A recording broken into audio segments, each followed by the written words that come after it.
Thank you, Mark. All right. Well, I mean, you know, how is energy efficiency going to look in the future of the rental market?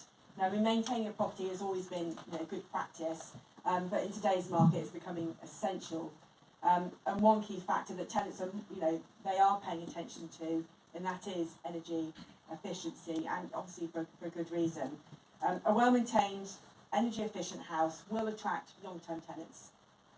You know, in today's market, landlords are looking for stable, long-term tenants, you know, and tenants are looking for a well-maintained and an energy-efficient house. So these factors don't just improve the appeal of the house, they can also boost the rental value as well. You know, a well-maintained property, tenants, they want to feel that their home is being properly cared for. You know, a clean, functional, safe property reflects a landlord's commitment and professionalism as well. But, you know, all these things make a good first impression. But energy efficiency homes are increasingly becoming more desirable. You know, with rising utility costs, growing environmental awareness, tenants, they value features, you know, like double glazing, modern boilers, you know, these thermostats, so, you know, these smart thermostats, installation, solar panelling. This is the kind of things they're all looking for, because it's going to reduce their monthly outgoings. So, you know, we want the right tenants and we want them at the right rent. So I think a property that's both kept well and has a good energy efficiency will stand out in the market. It will attract quality tenants that are willing to pay a fair market rent for your home, for their property, for your property. But most importantly, these tenants, you know, they do want long term, which will mean fewer voids for yourself and less time searching for new tenants. So to summarise, investing in maintenance and these energy upgrades is not just good for property management, it's obviously smart strategy. So these improvements will make your property more competitive and reduce your tenant turnover. So help ensure, so I've just got here, to help ensure a steady rental income from tenants who value and reward your efforts. Now, I did read in an article this week in The Negotiator. I don't know if it's just agents that get that, but they did say that some mortgage lenders are beginning to restrict access to the most competitive deals for landlords with poor rated properties. So this could have a serious impact on buy-to-let investors. At present, we've got 2.5 million rental properties in the UK with EPC ratings between a D and a G, and that's a huge portion of the housing stock. If policies continue to tighten without practical support for landlords to make these upgrades, you know, we could soon see a significant drop in the number of available homes available. You know, the government do need to tread very carefully, and you know, while they're pushing for greener housing, you know, that's necessary, that the transition must be managed in a way that it doesn't unintentionally shrink the rental market, particularly when the time, you know, is at an all-time high at the moment. So I think that leads well on to our next speaker, Alex Stribbling, who's going to talk to us about solar panels. So here comes Alex.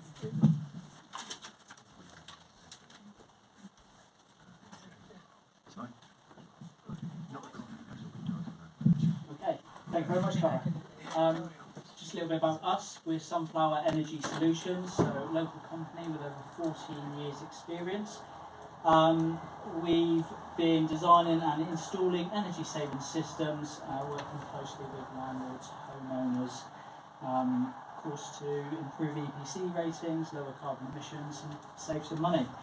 So if you just heard from Mark, EPCs are becoming a key part of compliance, with potential regulations on the horizon requiring rental properties to hit EPC band C or above. That's where we come in. So solar is one of the most cost-effective and low-maintenance ways to boost your EPC score, and directly reduces the energy demand from the grid. Lost my trail of thought, sorry. VAT. So we get a lot of customers come to us who are potentially looking at doing other upgrades as well, in the homes, so fuse board upgrade, smoke alarms, even rewiring, because some costs can be incorporated into the solar where they don't pay any VAT. All right, so we'll of course be happy to have a discussion with that should you look into getting a quote from us. Tenants are increasingly looking for properties with lower running costs and greener credentials. So a solar-powered home stands out in a competitive rental market and can help justify a higher rent. So we're not just a faceless national brand. We are local in Exeter, and of course we've got 5-star Google reviews, and we'd be happy to look after anyone looking to get a quote. Alright, that's really it. Any questions at all? Hello. Hi. Sorry. Have you done many Grade 2 listed buildings? We have. So we've got someone close to the company who is an architect. So she generally does the drawings and plans for ground mount systems. We haven't done any roof installs on Grade 2 listed buildings, but generally within the curtilage there's sometimes an outbuilding that can be used. But if not, say ground mount systems are generally the best bet. As long as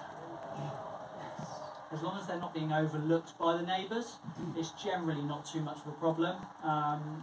But depends on the circumstances. Absolutely.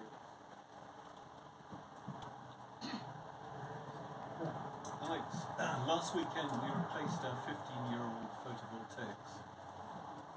The guys who did it and the roofers who are working on the roof have pointed out that certain parts of Exeter are now prone to fantail pigeons, which are nesting under the photovoltaics and training the other pigeons to do so as well, causing debris and moss. Yeah. We're going to be installing mesh guards around the side of ours. That's something you do as well. It is absolutely. Because Yeah. you might tell people Yeah, about it. so we offer it standard on all installations within cities now, towns and cities, just because you're absolutely right. Pigeons are very, very clever. They're certainly training the other pigeons. You need to be aware of this.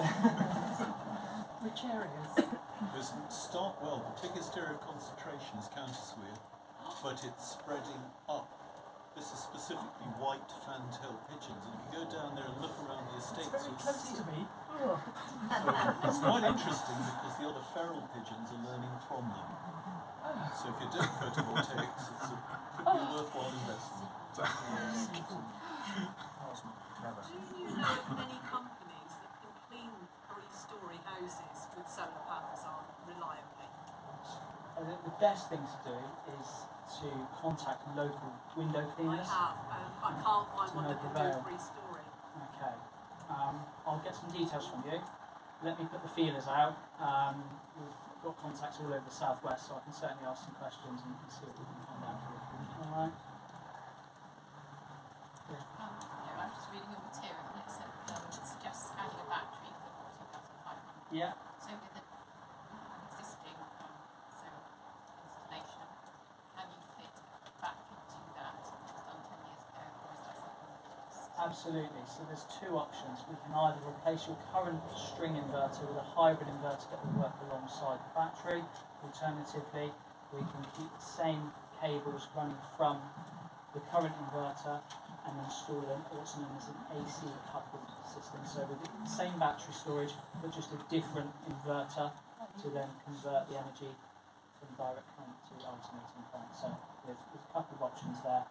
Quite often the most popular is to replace the existing inverter, because generally these are coming out of warranty anyway, and it just makes sense to get a brand new one. Another 10, 12 years warranty on it. just with what sort of maximum amount of roof area, Yeah, how big would the battery be? they're really not very good at all. No, I've got loads of photos, so I'd be happy to show you if you want to pop over and afterwards I can certainly just give you an idea. Alright. Does the addition of a battery constitute a change in the system? Because each time I apply for my money back from the British Yeah. Gas, the fit, Yeah. I have to sign saying there's been no adjustments, no changes Yeah. made to the system. Does a battery installation account for that? A battery shouldn't affect your feed-in tariff whatsoever.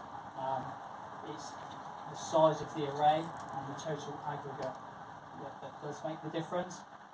So just like you can replace your existing panels with newer, more efficient panels, as long as you don't increase the total system size System size measured by, by the panels and the inverter.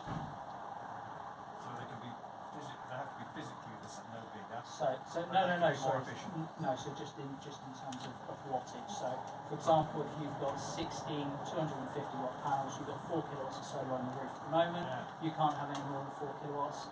New panels, let's say you're talking about 400. Right. Could I just say that Ofgem guidance on that says that they might pay you a ratio. So if you increase the installation size, say it's half as big again, they might pay you. Yeah, so two-thirds. we've had some recently where customers have increased the size of the system by say 50%, but then they've actually had their feed-in tariffs reduced by 50%, so they've ended up worse off. But then they have been exporting more. There's lots of grey areas, unfortunately. Yeah, quick question. What type of system is it that you use for batteries and alike?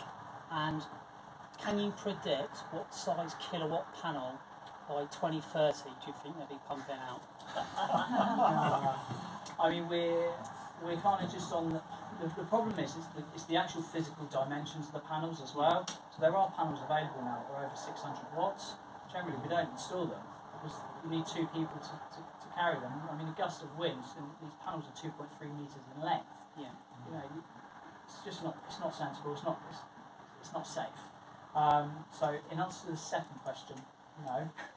But the first question, with regards to the setup of the system, Is it like a Fox battery? Do you use Fox okay, systems? yeah. So Fox is a really popular brand at the moment. I mean, very good value for money. Yeah. Much to most people's disappointment, unfortunately, the most popular brands are still Chinese. But that's because they are the champions at manufacturing. There's no two ways about it. No one else is really able to do what they can on the scale that they do it at the same cost. Yeah.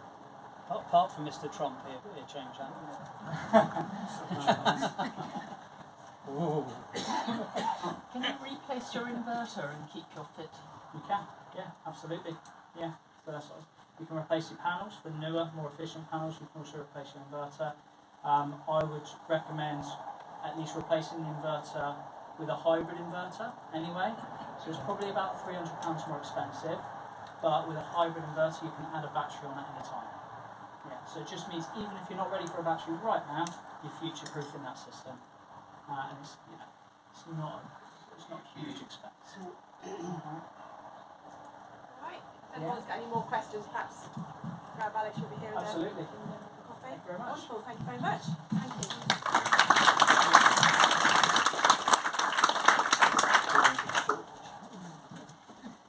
Okay, Jenny next is just going to have a chat about rent protection and legal.